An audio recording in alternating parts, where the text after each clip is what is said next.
Hi guys, as promised, and I had quite a few requests to do a video on the French defence, and instead of just doing one huge video, I decided to split it up into several sections, so say the Tarrasch, the Winawer, Advance, etc. So you can just watch the video on what you're struggling with or what you want to learn basically. So anyway, let's get to it. E4, E6, D4, D5. Okay, so I thought I'd start with the advance, E5, and this is normally what I get most often played against me. C5, C3, and now knight C6. Okay, Queen B6 can also be played first, and then knight C6. But in a way, this limits your move order basically, because after knight c6 I like to play bishop d7 before I go queen b6, just to see what white's going to play. So knight c6, knight f3, bishop d7, because now after a3 f6 is a good move here, and say after bishop b2, knight gf7, and then the only move you actually play your queen to b6 is against bishop d3, because now you take, and now go queen b6, and you go back into a Barry Milner gambit here, where takes, queen takes, knight c3, threatening to play knight b5. So you have to go a6, and now after a couple of moves here, you can play queen e2, or you can play king to king h1. So queen e2. The idea of black is knight e7, knight c6, get your bishop to c5. Now king to h1. So now when black plays knight to c6, attacking the e5 pawn, white now plays f4, now bishop c5, and there's a couple of moves white can play here. Bishop d2 is one of them, or a3 is another one. I've seen a lot of people make a huge mistake here and play rook f3. The idea of playing the bishop to e3, but now they just get mated on the back rank, which is pretty embarrassing. So, okay, so say bishop d2 is played, then black can just simplify with knight b4, bishop back to b1, queen c4, and trade off queens where it's just a pawn up, a very nice position. And against things like a3, it's always nice to have a escape with your queens, so you can just drop your bishop back to a7. You can play g6 or castle kingside if you're feeling brave. And now white might try to do something like bishop d2, and then rook f3, bishop e3. But now you have time to drop your queen back if you need to be. So yeah, another line in the Barry Milner gambit, which I'll go over quickly, is a line I like playing a lot as white. So after you take on d4, you play knight b d2. If you don't know what you're doing here as black, you can get in a lot of mess very quickly. Most people just tend to take, well actually a lot of people just tend to put their rook on c8, which is fairly logical, but now takes, knight f3, queen goes back, and now knight g5 immediately, and black's in a lot of trouble here. Both these pawns are weak, this pawn's already hanging, and now queen h5 is a big threat. Also queen to f3. So either of these moves attacking the f7 pawn, and black's actually in a lot of problems. He's got a lot of problems here. So rook c8 is not the best. A good way to play against this line is just to play. Rook c8. Okay, so just to take on f3, knight takes, knight e7, and after knight comes to g5, you can play h6. Now, after something like queen h5, attacking the pawn on f7, and also stopping black from capturing the knight because of the pin, you go g6. The queen has to stay on the h file, and set off the queen h3.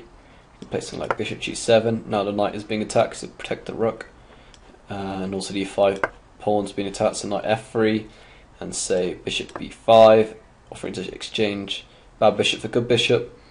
And so bishop e3 first, then queen a6, and then these get exchanged as well.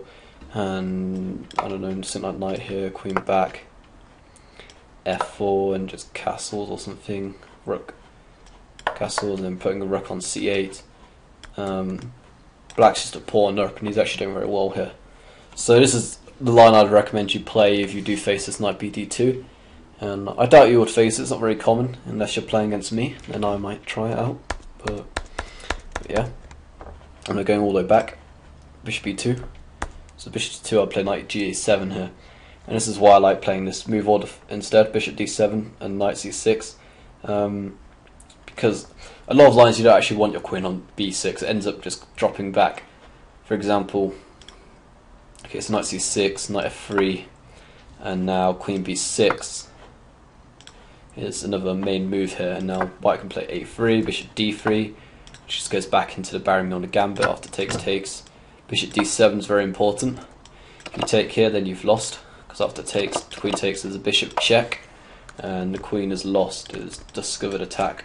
So it's important to remember to play bishop d7 before exchanging on winning the pawn on d4, and then just castles, and this just goes back into the Baron-Milner gambit after takes on d4. Okay, so a3, planning to play b4. Now we play knight h6, b4 takes. Oops, we can take on d4. Takes knight f5, threatening to win on d4. Now bishop e3 is a move, or bishop b2, so it's common. If you get bishop e3, then you can play f6 here. Bishop d3, trying to kick the knight. You take. Oh no, I've done it wrong. Sorry. That'd actually be very bad, because you take, and then you take on e5, and now the pawn on e3 is going to be hanging. So white has to take here first on f6. Now g takes f6, bishop d3, attacking a knight. And now the knight takes e3. Pawn takes e3, and now the move I like is played bishop h6, attacking the pawn on e3. Now after queen e2, you can just castle. Looks risky, but he's going to hide your king on h8. Next move, save castles, king here, knight c3, stopping any e5 advances, suppression on d5, and now just simple development. Bishop d7, put rook on c8. This bishop can even come over to the queen side. You can put rook on g8, and yeah, I think black's actually doing very well here, and this is why bishop e3 is not as popular as bishop b2. So bishop b2, and now black has two main options, bishop d7 or bishop e7. Okay, so bishop e7, or white is planning to play either g4 here to kick the knight, or bishop d3 to kick the knight. So if you play bishop d7, then bishop d3 is not working, because you can just take, and there's going to be no check on b5 because the bishop's on d7, so this doesn't work. However, you play bishop e7, then this line would work. So after bishop d3, yeah, bishop d3 is not working here, so they have to play g4. And now knight can come back to e7, or it can come back to h6. Come back to h6, and h3 tends to be played, f6, oops, f6, and now your knight can drop back to f7, and attack this e5 pawn, play bishop e7, castles king side, and hopefully have some pressure against along the f-file. And if you decide you want to play knight f to e7 instead, then knight c3 is a move. Trying to put knight out on a4, attacking the queen. This is a example of why the queen has to retreat, because it's knight in this bishop b2 line. Knight c3 is a very common theme in order to go to a4 to make the queen move, and then come into c5 is a possibility. And then black has a number of choices. He can play like knight g6, come to f4. So normally they do this, h4 might be played, then h5, g5, and now you can try playing a5, or it's just a matter of taste basically. Okay, and then if bishop e7, bishop e7 is good because it stops g4. g4 is now bad because now knight h4 can be played. bishop's obviously protecting the knight, and this takes away a piece from the defense of the d4 square. For example, the black, if white just did a nothing move, say, let's just say you played h3, which is obviously a terrible move, and you can take, and then win the pawn on d4. And so, the knight h4, white's not really doing that well now, because after, say, he takes on h4, bishop takes h4, and okay, we're not threatening to take on d4 just yet, but white's got to be very careful, because there's always going to be black's threatening to take on e5, and then queen takes on f2, checkmate after the pawn recaptures. So say if let's think about this. Okay, say you just play as h3 again, something like this, or bishop g2. Say he plays bishop g2, preparing to castle. Then we could take on e5, and now he takes back. Then there's a checkmate on f2. So this is also not great for white either. So g4 is not the right move here after bishop e7. Bishop d3 has to be played, and now we can't take on d4 because after takes, there's always going to be this check. Let's go with check, and now the queen is lost on d4. So going back, black tends to counter with a5. He accepts the double pawns, but he does have the bishop pair. Knight c3, quick development, also attacking this d5 pawn. Bishop e6. The bishop sits pretty well on e6. It just looks like a big pawn at the moment, because it's blocked in by these two pawns. And now play continues at b5 and at a4. It starts getting pretty sharp now. And yes, this is another variation you could choose to play if you like it, basically. Black just castles next move, and maybe knight a5, knight c4. So yeah. Okay, so going back to queen. Go back to queen b6. The reason you play queen b6 first, or why some people play queen b6 first, is to stop these bishop e3 ideas. By playing queen b6 first, there's always pressure on the b2 pawn, so the bishop can never come to e3. In some lines, if you play knight c6 first, white can actually play bishop e3 now. And now to queen b6, attacking the b2 pawn, queen d2. And although this is not very popular, it does look fairly decent, and it can be annoying to play against if you're the black player here.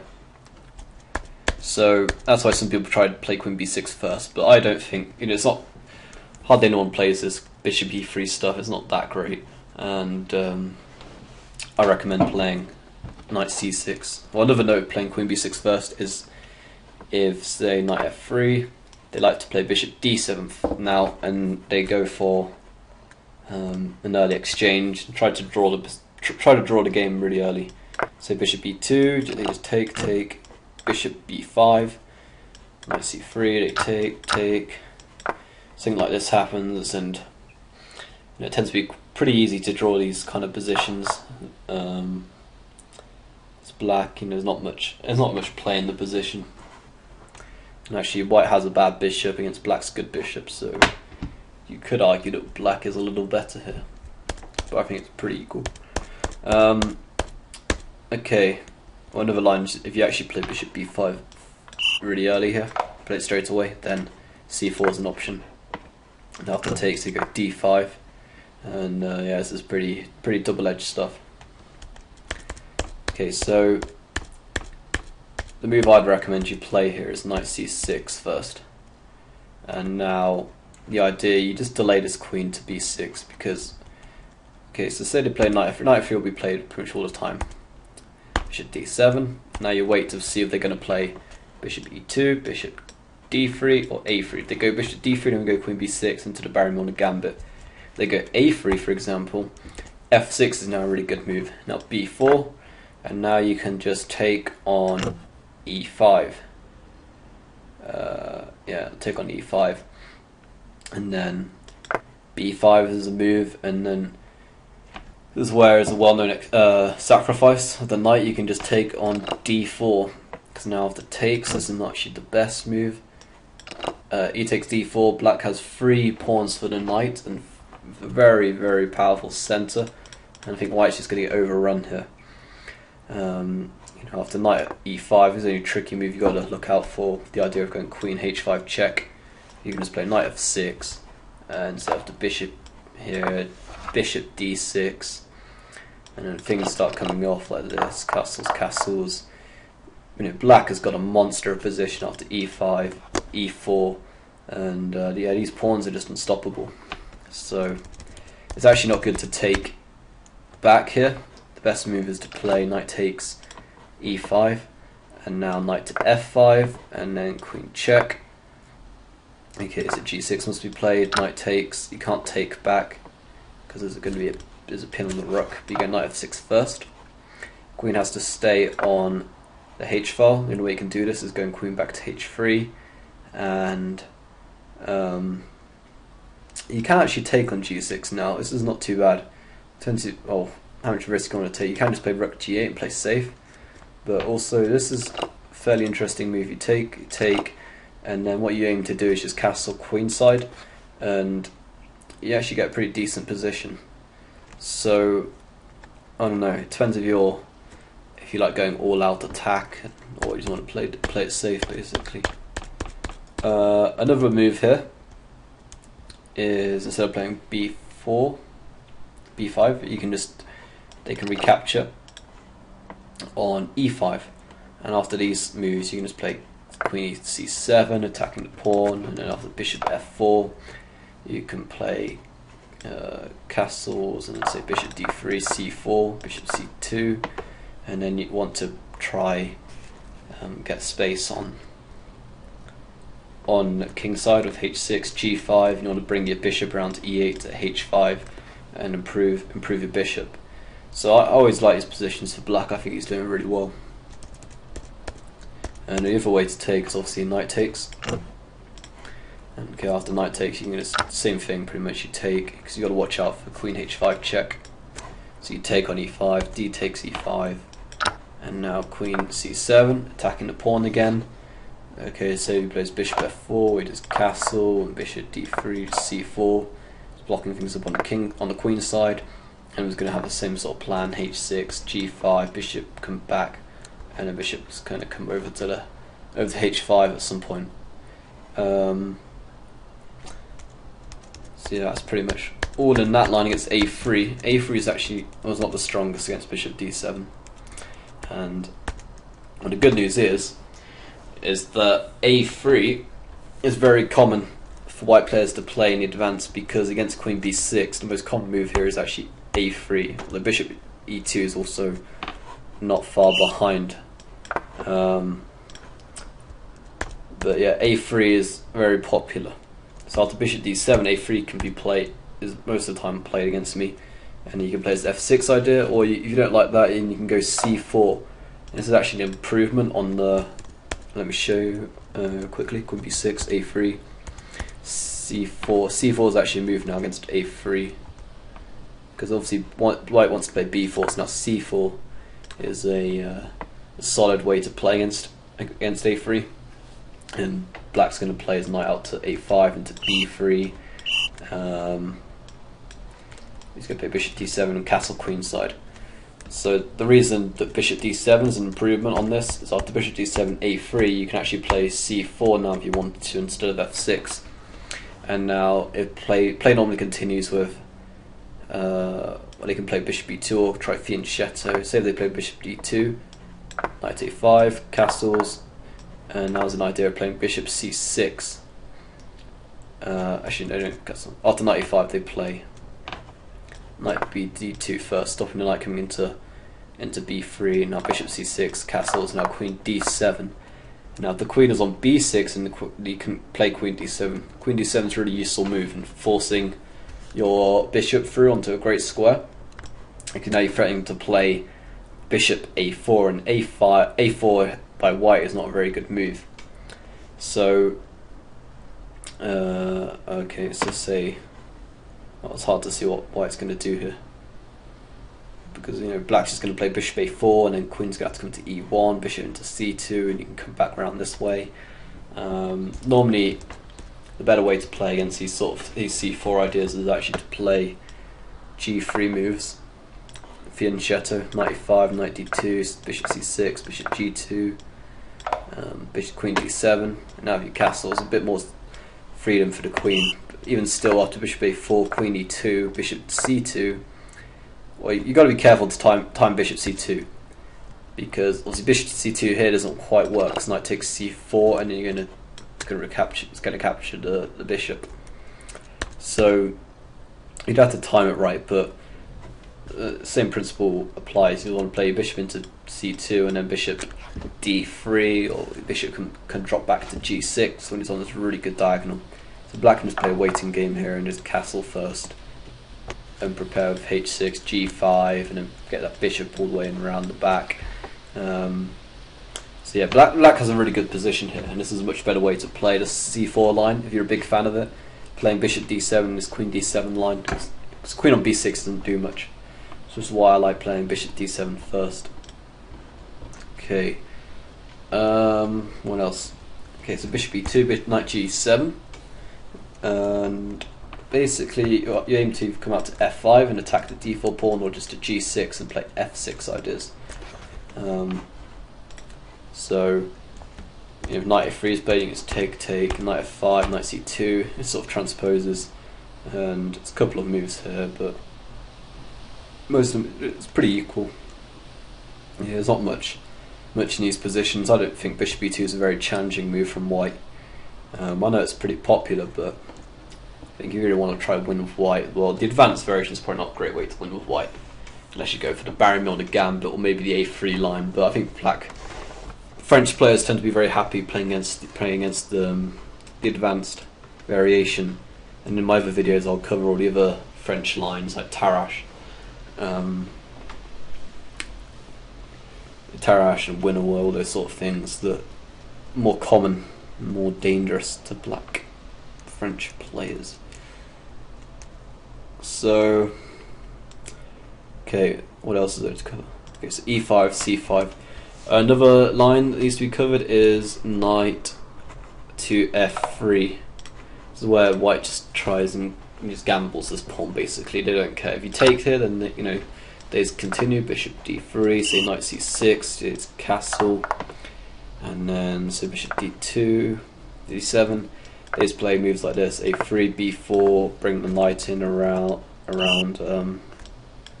this way. Maybe put bishop on d2. And you have a fairly nice position. So I don't recommend taking on d4 in these lines. I first of all play knight c6, because now if they go c3, you get bishop d7, and we just transpose back into what we've just been looking at. And if they play something like bishop d3, which tends to be the most common move if they want to gambit this pawn, and I recommend this queen a5 check. This is really annoying for the white player to face who likes playing these gambit things, because all the moves here to try to block the check are really annoying. White doesn't want to move his king because then he can't castle, and then other moves like knight bd2 can be met with knight b4, attacking the bishop. After the bishop drops back, there's all sorts of annoying moves like bishop d7, and then coming into a4. And with a3 is not really a threat because there's always going to be a pin on the rook. And if they play something like bishop d2, which looks pretty obvious, attacking the queen, you just drop the queen back to b6. Now you've got pressure against b2 and d4. And if bishop c3, then they're getting themselves in a real mess. Now they have to actually recapture on d4, when normally they just want to leave the pawn here because it helps them. Takes, and I'd play something like bishop d7 here first. You don't want to play this, because after takes, queen takes, bishop d7, bishop b5 check. We have the same tactic, winning the queen. You've got to be careful of that at all times in the advance. So they don't want to be playing bishop d2 either. And c3 is also not a move they want to be playing, because now we can take on d4, and because of this pin against the king, when they castle, we can just capture on c3 as well, and now we've got rid of this annoying pawn which is sort of blocking in our position on d4, and they've been forced to capture it, and we've actually, we're a pawn up, and we can continue development here with, knight g6, bishop d7, just normal moves basically, castle kingside, and then black has a good position. So this queen a5 check is really annoying to face, and I guess what most players would probably do is go for king f1 and then maybe g3, king g2, and try play this way, but it's pretty slow, and you should be pretty comfortable playing against that. Okay, and then another variation is they play is queen g4 first, and the idea of this is it just limits your bishop on f8, because it's always tied down to defending g7 pawn. If you ever go g6, then these squares become really weak. They might go h4, and then there's bishop coming in these squares, and it's very hard to defend this position, especially when you want to castle kingside. So what tends to be played is something like knight c6 first, and knight f3, and then you can play. I'd still play my queen a5 check thing here. I think this works pretty well. Queen a5 check, because now we have the same options. Knight d2, I think even works better in this line, because now we play knight b4, and there's no bishop to protect the pawn on c2, and if bishop d3, c4, and now white is losing, because bishop moves the pawn on c2, and there's going to be a fork against king and rook. So the only way to protect this pawn is to play something like king d1, which obviously not a nice move to play, and then after bishop d7, bishop is going to come to a4, attacking this pawn, and rook to c8, and white's already got himself in a mess, and this is not the kind of position he wants. He wants a nice kingside attack. So knight b d2 is not really a great move, and after bishop d2 we have the same idea of queen b6, attacking the pawn on b3, and a bishop c3, then we can just take, and they've got to recapture this pawn. They can't just drop back, so we're going to win the pawn on b2, and white's lost here, so I'm going to have to recapture, and even in this position we might be able to just play knight takes e5. I think we can get away with this move. So that's also not a possibility. Now say if they go c3, so the other move, then we can just take on d4 again, and now so bishop d3 we take again, and it's just a similar position to what we had last time. And I'll probably get my knight to g7, e7 quickly, and then put my knight on g6, so the castles, knight g6, attacking this pawn. And now this bishop's now ready to develop, and we can castle kingside. His knight does a really good job of protecting the king.